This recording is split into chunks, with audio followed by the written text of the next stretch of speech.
Hello, everyone. So for today, I wanted to provide you guys with a reading of the global notes. So I'll go through pages 8 through 14, which is what Mr. Ramey wants you to work on. I'll go through and read all the questions and the documents for you so that you have that read for you to help you work through it. And then towards the end of the week, like Thursday, Friday, I will post a copy of the notes. And also remember to join Mr. Ramey's office meets so that you can, he'll work through the different sections. So the first section here, we're picking up. It will be the Cold War, Mao and Deng. So you guys' page numbers might be a little bit off, but this is where you should be picking up at this section. So the first section here is background. How did Mao gain control of China, and who supported him the most? What was Mao's economic plan known as? And then C, how successful was this economic plan? And this is all information you can get from the previous set of notes that we did last week.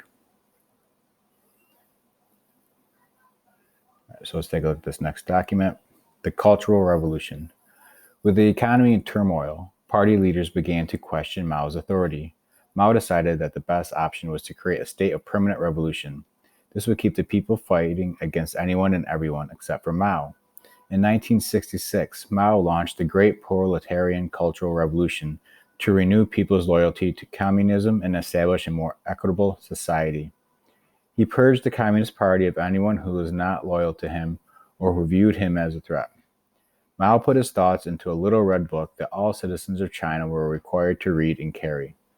Schools and universities were shut down throughout China, and Chinese students were urged to experience the revolution for themselves. Students formed groups of fighters called the Red Guards. They attacked anyone suspected of going against communist beliefs and removed old ideas, culture, customs, and habits that did not support communism. Innocent people lost property and were forced to admit to crimes they did not commit. Loyalty to the family was devalued to loyalty to the state. The revolution would end with Mao's death in 1976, but by then, between 1 and 20 million people had been killed. So let's take a look at the questions that go with that reading. A, why did Mao institute the Cultural Revolution? B, what were some of the actions taken during the Cultural Revolution? C, how did the Cultural Revolution affect children? And D, what were the overall effects of the Cultural Revolution?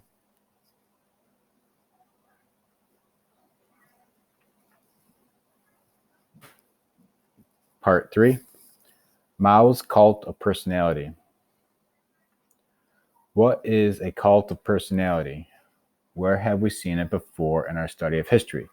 So this is something you can look up, cult of personality, and see if we can identify someone previously that we talked about in class.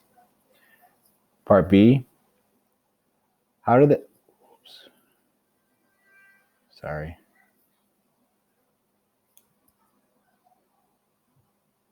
There we go. Part B, how did the images to the right highlight these idea of a cult of a personality?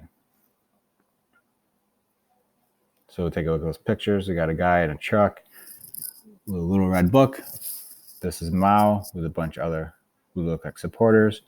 Here's Mao again, and these guys we've talked about before. Next section, part 4, Deng Xiaoping's economy. Following Mao's death, the ideas of Cultural Revolution ended and the leaders of the terror were put on trial.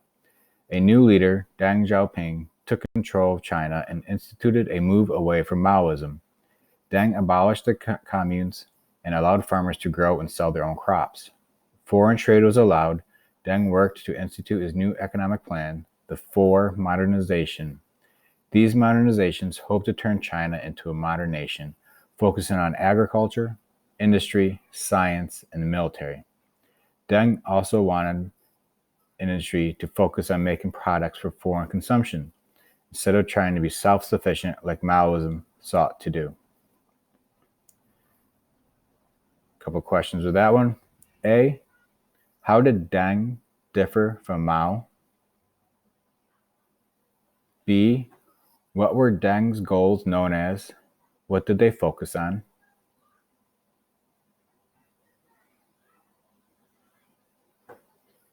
Based off the image to the right, how successful was Deng's economic plan? So if we look at the graph, this is how much money they're making over time. So if you look, let's see, this black line is sort of where things took off with Deng.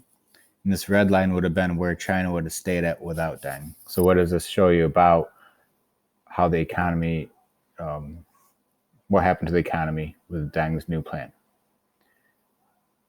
And then D, why do you think this was the case? So we can see this goes up very drastically, quickly. Why do you think, from what you read up here in Deng's plan, that everything started to go well? Next section.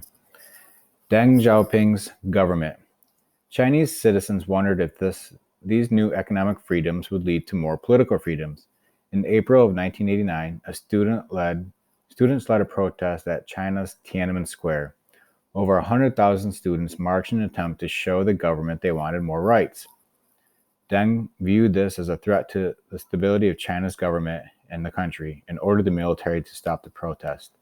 Thousands of students were killed and others were arrested and tortured. The Chinese government instituted martial law and attempted to find anyone who played a role in the demonstrations. The message was clear. While China was moving away from a communist economic system, the government would still rule as a totalitarian autocracy. Deng censored the events of the day and would continue to promote pro-government propaganda. So questions with that reading. Why did students lead a demonstration at Tiananmen Square? B. What was the point of view of the government on this demonstration?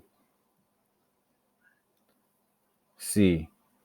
What were the end results of this demonstration? D. What is the purpose of the political cartoon to the right? So if we look here, this is Deng, and his sign says free markets, not people. So think about what was in that reading up above and what this cartoon is saying when Deng's holding a poster that says free markets, not people. All right. Next reading. China's one-child policy. Deng also instituted China's one-child policy. This policy aimed at limiting the rapid growth of the Chinese population. Concern grew over selective sex abortion and infanticide, murdering of children after birth, for families that had a female child.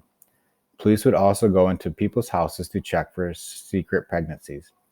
If a woman who already had one child was found to be pregnant, she would be dragged off to have a forced abortion where her child would be murdered, regardless of how far along the pregnancy she was. Families who had more than one child were punished, but also those in their community were punished, making them outcasts of their community. So 3 questions go with that. A. Why did Deng institute the one-child policy in China? B. What were some aspects of this policy? C. How could this be considered a human rights violation? So that's pages 8 through 10 that Mr. Ramey wanted you to work on.